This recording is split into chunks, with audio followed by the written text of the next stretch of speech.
Catholic Moments, Episode 151, The Stuff Show. Catholic Moments is sponsored by CatholicMatch.com, the leading Catholic singles community. Being single can be a challenge. Catholic Match helps make it a little easier. To get started today, visit CatholicMatch.com/Lisa. Blooming, finding joy in the journey and hope in the heaven yet to come. Blooming. Hello and welcome to Catholic Moments. And now, here's your host and my mom, Lisa Hendy.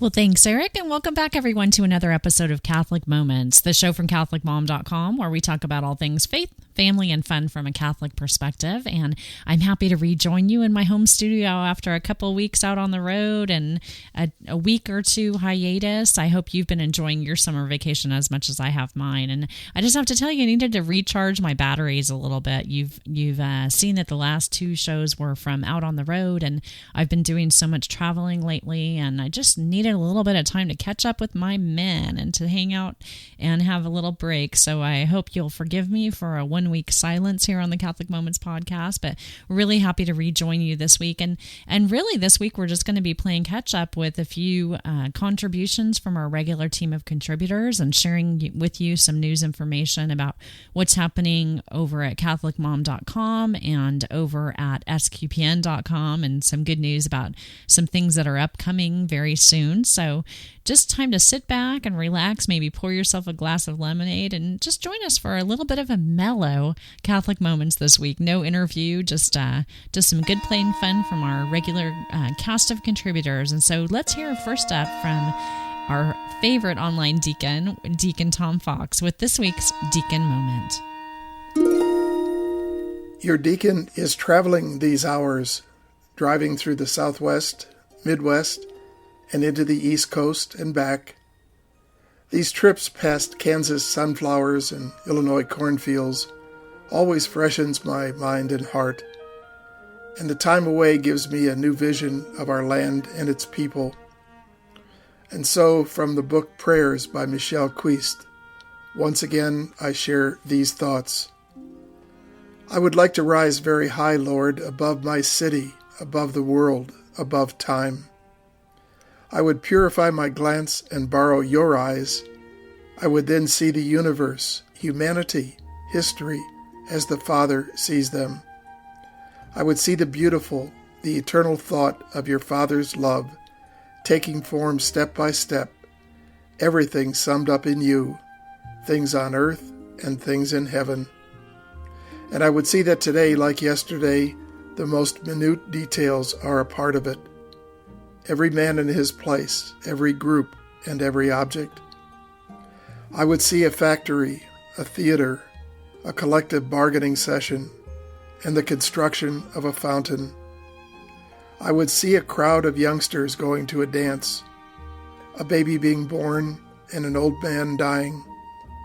I would see the tiniest particle of matter and the smallest throbbing of life, love and hate, sin and grace. Startled, I would understand that the great adventure of love, which started at the beginning of the world, is unfolding before me. The divine story, which, according to your promise, will be completed only in glory after the resurrection of the flesh. I would understand that nothing is secular, neither things, nor people, nor events, but that on the contrary, everything has been made sacred in its origin by God. I would like to rise very high, Lord, above my city, above the world, above time. I would like to purify my glance and borrow your eyes. This is Deacon Tom. Blessings.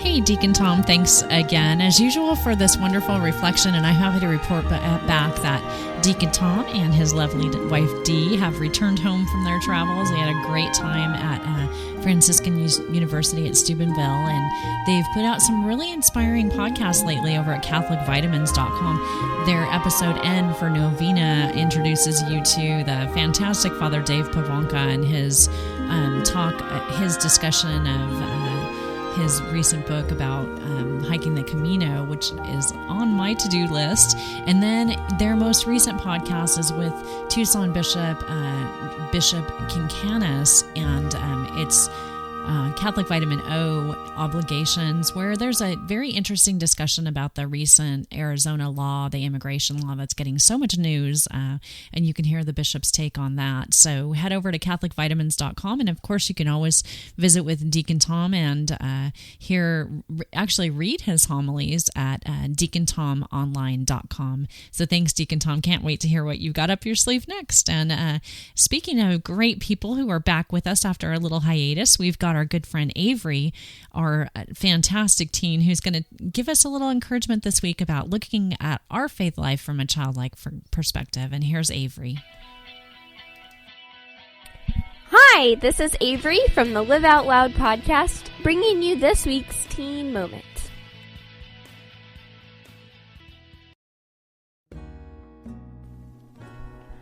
Okay, well, it is great to be back on the show, and I hope you guys are all having a fantastic week. I know I am, because I'm actually, right now I'm with my Life Teen group on Catholic Hard Work Camp right now, which is lots of fun, so I'm recording this ahead of time. But anyway, last week our church had a Vacation Bible School program, and I was a counselor for one of the kindergarten groups. And I love little kids, so that was a lot of fun, seeing them every day, and they're just so cute.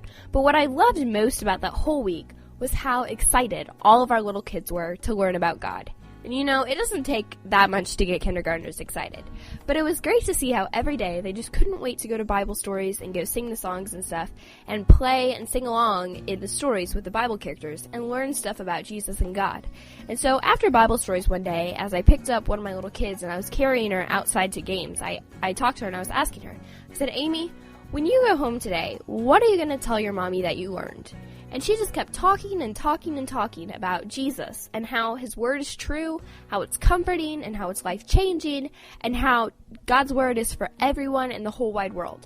And it was just so great to see someone who at such a young age, she was only like 4.5, 5 years old, trusted and loved and believed in God. And she had that childlike faith that Jesus talked about. And I think we can learn something from the kids, because it's easy for us sometimes to be skeptical about our beliefs, to question them, to challenge them, and sometimes even to want to change them depending on the circumstances we're in and how convenient they are. And I think every day it's important to just love Jesus with that childlike faith, to trust and love and believe in him. And just remind yourself every single day, Jesus loves me. He gave everything he had for me. I can give to him. No matter what, Jesus loves me. So with something to think about this week, I'm Avery, and this was your Teen Moment. Hey, Avery, I can't wait to hear about camp and everything that's going on with you. And we actually get to meet Avery in person very soon at the Catholic New Media Celebration. If you'd like to check out her podcast, the Live Out Loud podcast, you can visit Avery at www.livewtl.com. See you soon, sweetie. Thanks so much. And next up, we've got our wonderful, amazing contributor, Lisa Mladnick. I had the good fortune of meeting Lisa when I was in New York City. She actually came out to Manhattan for my book signing and little presentation at the Pauline Bookstore in Manhattan. And, Lisa and I have been friends online for, I'm guessing maybe about 4 or 5 years, but this was the first time to meet this soul sister in person, and she's every bit as sweet in person as she comes across here on the podcast. And I can't wait to spend some more time with her coming up in August. She's going to be a presenter at the Catholic New Media Celebration, where she'll be leading or helping to lead our kids track. And she's hard at work on the finishing touches of her new book, which will be a great resource for volunteer catechists. And without further ado, here's our good friend Lisa Mladnick with this week's Amazing Moment. Hi, this is Lisa Mladnick from AmazingCatechist.com with another Amazing Minute. I have a secret to share with you. At any point in your school year, but particularly at the very beginning, it is helpful to do a half-hour's research on developmental issues for your grade level. Every age has its strengths, weaknesses, and natural areas of interest that can help shed light on how best to communicate with kids in a particular age group. A great example I used to illustrate this point is when I taught my daughter's first communion class. We were going to be addressing sin and reconciliation first, so it was very helpful to discover in my research on 7-year-olds that they are aware of themselves in a new way and feel shame when they're not perfect. Just that one fact about second graders helped me to create lessons that were compassionate and reassuring for the children who would be telling their sins out loud to a priest for the first time in their lives. So the secret is, we can reach children with the truth if we take a little time to know them and show that we care. For grades K through 6, check out this website, childparenting.about.com, and do a search on the age level you're teaching. That's childparenting.about.com. For grades 7 and 8, try school.familyeducation.com. That's school.familyeducation.com. A half hour is all it takes to discover the secrets of how their minds work at each age. This has been another Amazing Minute from AmazingCatechist.com. Thank you and God bless you.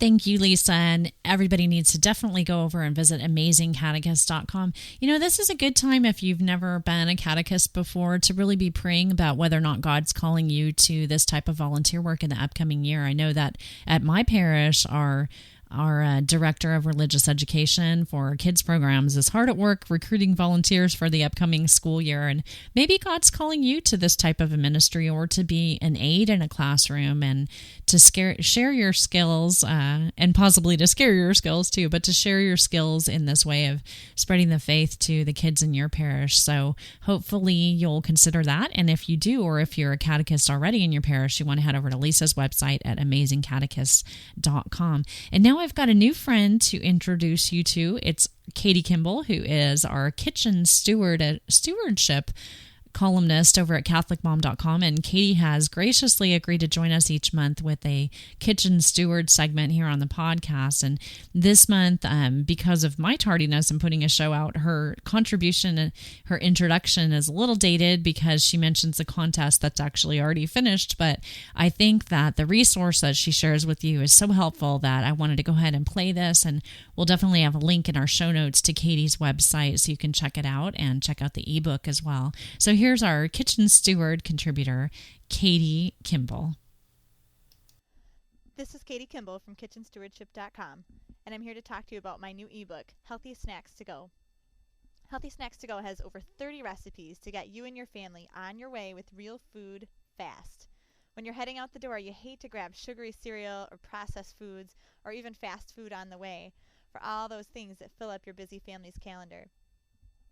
With my recipes, you can use simple ingredients, whole foods, mix them up together, and make kid-friendly, husband-approved snacks that are ready to go when you are. Most of them can hang out in a diaper bag or a desk drawer for the good part of a day or even longer. There are just a few that have to be refrigerated, and there are also 5 bonus lunchbox-friendly side dishes to help your kids stay nourished and learning their best all day long while they're at school. Healthy Snacks to Go is based on a whole foods philosophy. I really believe that as children of God, our faith and our food are connected. God asks us to be good stewards of all our gifts. And some of our most precious gifts, of course, include our children, which includes their bodily health, and our earth, the entire environment. We need to choose sustainable food, whole ingredients, and take care to feed our families well and nourish them. Healthy Snacks to Go has everything from homemade Larabar variations, 14 of them, to a couple muffins, potato salad, fruit rolls, basic things like applesauce, and kind of crazy off-the-wall things like Popeye bars, which will get a lot of iron in ya, and they're very tasty. Healthy Snacks to Go is part of the June giveaway at CatholicMom.com, so you can go over there and try to win it. If you are not the lucky winner, come on to KitchenStewardship.com, where you can buy a copy of Healthy Snacks to Go for only $6.95.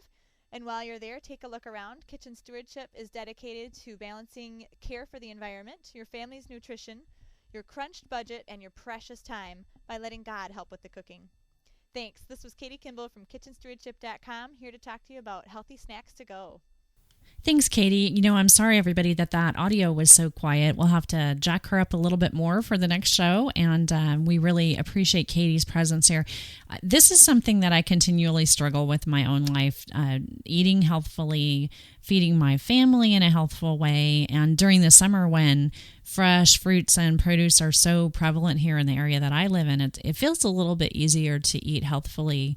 But I know that Katie's ebook, this healthy eating, is just really helpful for coming up with those days where you just don't really know what kind of snacks to feed your family. So check out Katie's website, and again, we'll have links to it in the show notes. And next up, we're going to hear from our dear friend and Merry Moments contributor, Sarah Reinhardt, with this week's look at one of my actual favorite mysteries of the Rosary. Here's Sarah. Hello, my name's Elizabeth. And my name's Sarah Reinhardt. It's time for Merry Moments. A local farm near us does a reenactment of the Christmas story every year, loading folks up on wagons and driving them to different stations. One station replays the Annunciation, and then the appearance of the angel to Joseph, reassuring him that he should marry Mary. The next shows Mary and Joseph arriving in Bethlehem, complete with a marketplace, goats and horses and little kids included, and an innkeeper who made us laugh. Then we saw the angels appear to the shepherds, out in the middle of a dark field. We were in the inn when the shepherds came running in with their good news. And then there was the barn. In that barn, huddled up by my 4-year-old, I realized that the barn, or more appropriately, the cave where Mary had her baby, must have been cold. Now, as a woman who's been through labor, I can appreciate that maybe she wasn't so concerned with the cold temperature. Maybe it even felt good. Bethlehem isn't as cold as central Ohio in December, and you're more likely to have rain than snow. Nevertheless, it was an experience that gave me another picture of that young girl at the manger, the girl who was full of grace and chosen by God to bear and raise the Messiah. In the wonder of holding her baby, gazing at his face and marveling at his existence, her hands were probably chilly, and her belongings might have been soaked from rain showers. Though the animals must have been sharing their heat, it's unlikely that the place where the nativity happened was as cozy as the play sets around my house would have me believe. At the manger, Mary must have felt all the wonder any of us feel when we see a new life. Joseph must have put his arm around her and felt his love for her balloon, his amazement at her blossom, his appreciation for God increase 1,000-fold. And then the visitors came. Shepherds and probably some townspeople, all wanting a glance at the newborn Messiah, probably wondering as they walked away how that baby could change the world. Mary must have sensed some of these doubts, even as she saw their amazement and heard about the angel choruses. Mary at the manger, a young girl with the world in her arms. Mary at the manger, proof that God can overcome odds that men wouldn't even make. Mary at the manger, hope for each of us as we struggle through our daily life. What a beautiful reflection, Sarah. Thank you so much for that and for giving me kind of a new way of thinking about one of my favorite mysteries of the Rosary. And you can visit Sarah for more inspiration and more great stuff over at her website at www.snoringscholar.com. You know, she's very busy this summer. She's writing up a storm on a book project or two, and she's working on a new baby. And I don't know if you've heard that they determined that Sarah's new family member who's going to be coming this fall is a boy. So welcome to the world of boy parenting, Sarah. And you know, thank you for making the time in the midst of everything else that you have going on to be a regular contributor to Catholic Moments. We really welcome and embrace the messages that you share with us each week. And I'm very inspired by these reflections on the Rosary that you've been doing the last few weeks. So thanks for that. And visit Sarah over at snoringscholar.com. And we're going to have a short show this week. I just want to close out with a little bit of tidbits of information on some things that have been happening recently over at CatholicMom.com. The first of which is that I have to tell you about our July contest. And if you're listening to this immediately upon download, you may need to wait about 5 minutes to enter because I haven't actually put the contest up online yet, but it's sponsored by the wonderful Ian over at AquinasandMore.com, and they are generously sponsoring a contest based on their summer reading program, and you can find the summer reading program at CatholicSummerReading.com. And the first, actually, what the contest is to enter and give a comment about how you encourage your children to do summer reading, what kind of inspiration you offer them. And so if you head over to CatholicMom.com, look for our July contest, it's your chance to win one of the kid or teen recommendations or suggestions for Catholic summer reading over at Catholic Summer Reading Program, actually CatholicSummerReading.com. And again, it's kindly hosted and sponsored by AquinasandMore.com, a great partner and a great place to pick up not only Catholic books, but also Catholic gifts and merchandise. They've got a wedding registry. They have an ordination registry, all kinds of great stuff. So check that out. And be sure to enter this month's contest at CatholicMom.com. And next up, I want to tell you about another contest that's actually winding down. It's time for you to chime in and vote and to make a priest's dream come true. Over at IncrediblePriest.com, the folks from Catholic Company have for the last year invited people to submit videos and essays on the incredible priest that they knew to celebrate the Year for Priests. And so the contest is winding down and is now in the voting phase, where you can head over to IncrediblePriest.com now through July 15th to watch the videos. They're very inspirational, to read these wonderful essays that folks have written about their priests, and to chime in with your favorite. And the winning priest is actually going to receive an 8-day trip to Rome, sponsored by the Catholic Company, and the winning video or essay contributor will win a $500 gift certificate to the Catholic Company. So it's time for you to vote and to make a priest out there very happy. And I'm going to tell you that I'm one of the volunteer judges for this, and I've actually been taking my time to do my judging because it is really a difficult decision. There are some really great priests that you're going to get to know over there. So again, head over to IncrediblePriest.com. Now, our good friend Mark S. has been asking me why I've been so controversial in my posts lately over on Faith and Family. And if you're not a regular reader of faithandfamilylive.com, you might want to head over there and click on my face for some of my recent posts over there, including a post that I've got up this week on the latest installment in the Twilight series, the movie Eclipse, which I went to see this week with a group of friends. And we're talking over at faithandfamilylive.com about the chastity theme in the movie Eclipse, and it's a very spirited discussion. So if you're interested in movies, and if you've read the books or seen the movies for the Twilight series, you might want to chime in on that.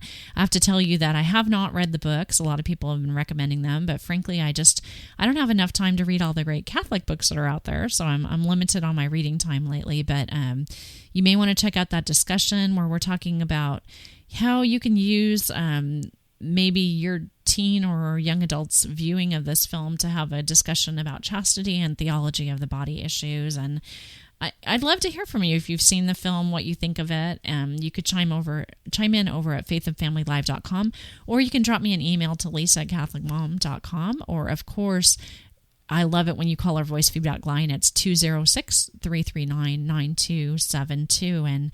And maybe we'll bring that discussion here to the podcast next week if we get some feedback from you on what you thought about what they had to say about chastity and waiting for marriage in the movie Eclipse. And the last thing I wanted to mention is my upcoming summer travel schedule. I've got a little bit of a break right now during the month of July, but my break is going to end relatively soon, and I'll be back on the road again with a trip to the National Theology of the Body Congress in Blue Bell, Pennsylvania.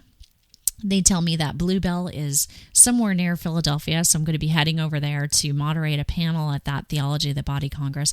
I'm so excited that I'm actually going to meet a few of the previous guests that we've had on Catholic Moments, and including wonderful authors and great commentators on the topic of theology of the body. So I'll definitely report to you guys from there.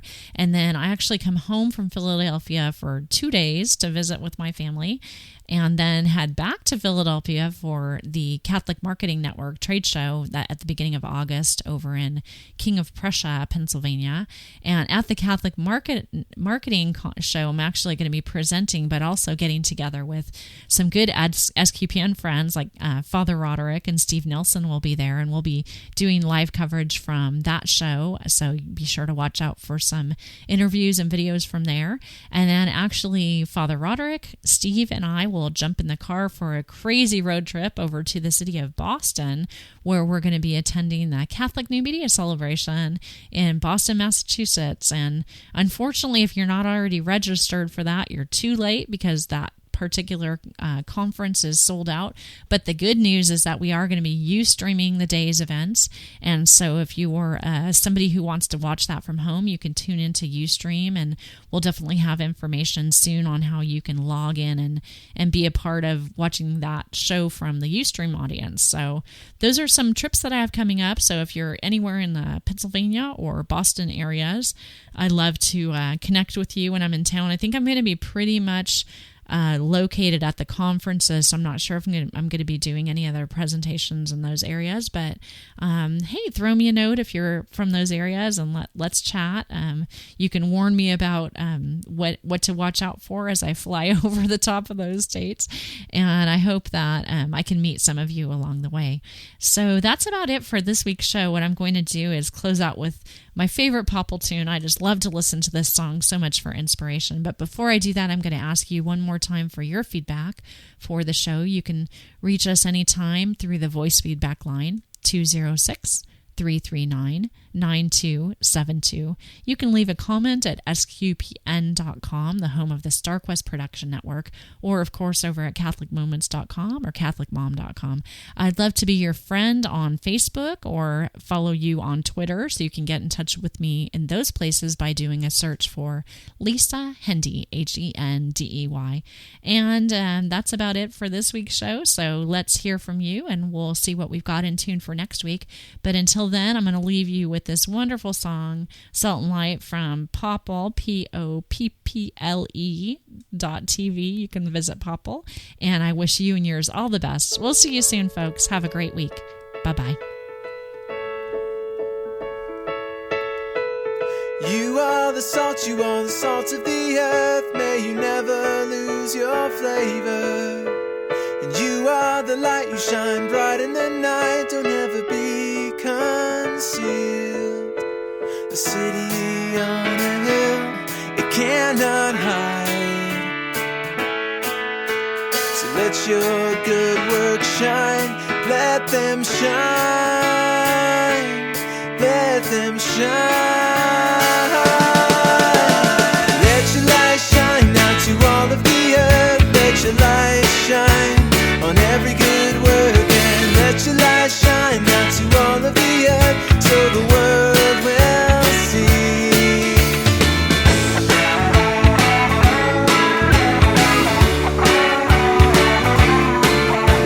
A city on a hill, you cannot hide. So let your good work shine. Let them shine. Let them shine. Under a bushel, under your feet. Don't let me be. Under a bushel, under your feet. Don't let me be. Under a bushel, under your feet. Don't let me be. No, under a bushel, under your feet. Don't let me be.